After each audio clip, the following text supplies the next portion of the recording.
بسم الله الرحمن الرحيم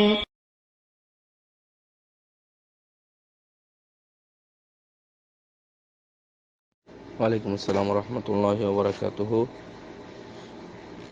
এক মোহতারাম ভাই ওয়াহদাতুল উজুদ এবং হুলুলিয়া সম্পর্কে জানতে চেয়েছেন। আসলে ওয়াহদাতুল উজুদ এটা হচ্ছে একটা সুফিদের আকীদা, তাদের বিশ্বাস এবং তাদের ধ্যান ধারণা। ওয়াহদাতুল উজুদ অধ্যায়টা আসলে মুসলমানের জন্য খুবই একটা খারাপ অধ্যায়, যা অনেক সময় দেখা যাবে যে হিন্দুরাও এমনটা ধারণা করে না। ওয়াহদাতুল উজুদ মানে হচ্ছে এই দুনিয়াতে যা কিছু আছে সব কিছুই আল্লাহ। দুনিয়াতে যা কিছু আছে, আপনি যখন এটা শুনতেছেন তখন আপনার সামনে যেগুলো আছে সবগুলোই আল্লাহ। এটা হচ্ছে মূল কথা। অথবা মানে সব কিছুর মধ্যেই আল্লাহকে পাওয়া, সব কিছুর মধ্যে আল্লাহ আছে।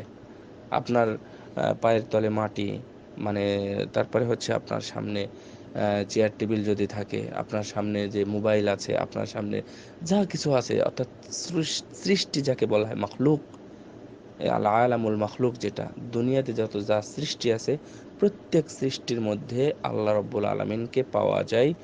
এটা হচ্ছে ওয়াহদাতুল উজুদ। নাউযু বিল্লাহি মিন যালিক।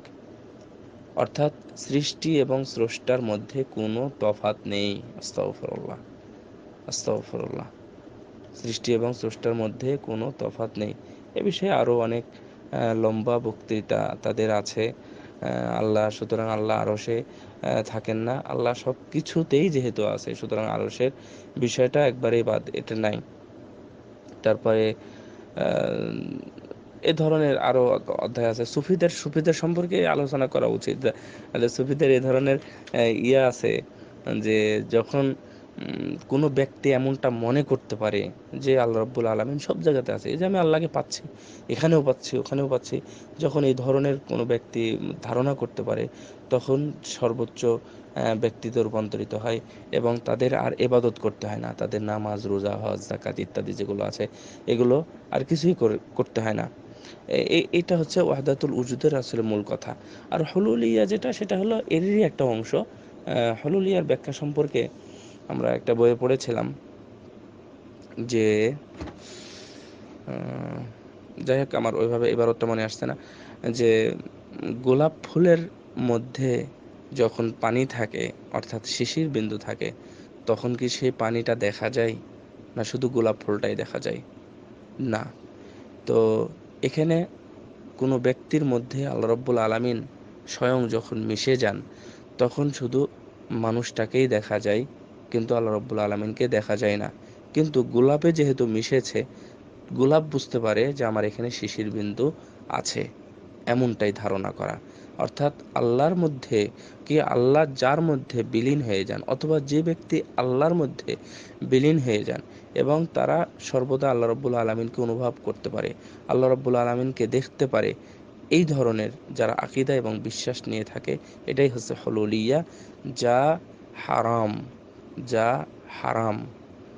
এবং এর চাইতে বড় আল্লাহর সাথে, বিশেষ করে তাওহীদের রুবুবিয়্যা সম্পর্কে যেটা মানুষের ধারণা, দুনিয়াতে যত ধারণা ছিল তার চেয়ে সবচেয়ে খারাপ ধারণা হলো এটা, যে সৃষ্টি এবং স্রষ্টাকে এক করে দেওয়া। দেখেন কোরআনের মধ্যে বিভিন্ন জায়গাতে আছে, কয়েক জায়গায়, অনেক কয়েক জায়গাতে আছে। তুমি যদি তাদেরকে ওয়ালাইন সাআলতাহুম, তুমি যদি তাদেরকে জিজ্ঞাসা করো এগুলো কে সৃষ্টি করেছে, তখন তারা বলবে সায়াকুলুন আল্লাহ, এটা আল্লাহ সৃষ্টি করেছেন। আর কি এটা কারা? অর্থাৎ এই যে Abdul Muttalib, Abu Taleb, Utba সাহেব, আবুল আহাব, আবু জেহেল, এদেরকে যদি জিজ্ঞেস করা হতো তারা এইগুলো বলতো।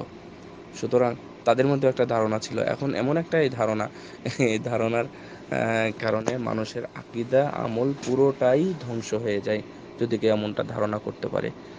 সো এটা হচ্ছে একটা শিরকি আকীদা এবং ধ্বংসাত্মক একটি আকীদা, এবং আরও অনেক খারাপ অধ্যায়গুলো এদের সাথে জড়িয়ে আছে। আল্লাহ যেন আমাদের এদের থেকে হেফাজত করেন। এই আর কি। জাযাকুমুল্লাহু খাইরা।